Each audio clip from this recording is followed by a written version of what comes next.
Taking a look at the energy markets today, I want to focus on WTI. WTI, a big range today. We saw it settle right around the 60.98 level, but we saw a high of 63.30, a low of 60.64. Now, this morning, news broke early this morning about attacks on two Saudi tankers in the Gulf of Oman. And with that, we saw WTI spike significantly higher. That's when we saw the peak of the day at 63.30. Concerns there, obviously, we've seen the U.S. military build up there in the Middle East the last week. Concerns coming out of the Iranian situation as the waivers were terminated.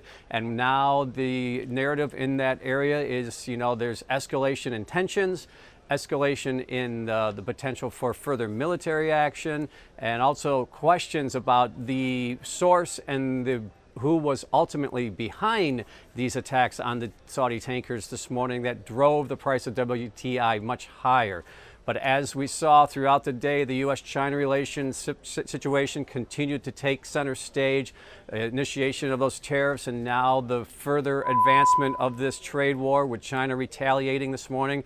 And ultimately that led to weakness in the equity markets. It has now spilled over into the commodity space as well, and it dragged WTI lower after that news kind of washed out of the market from the situation in the Gulf of Oman. And we now see WTI down on the day. And I think as you look at the general trends in the market, we have seen a general downtrend in the oil space really for the last couple of weeks. You go back to the middle of April when we saw a peak on the WTI contract right around the 66.60 level. It has been in a short-term downtrend, and again, that appears to continue here. Even though we saw a spike this morning, we still see it trending back down towards that $60 a barrel level, and I think a break below $60 a barrel would continue this short-term downtrend and advance it further now, where you see some downside momentum starting to kick in.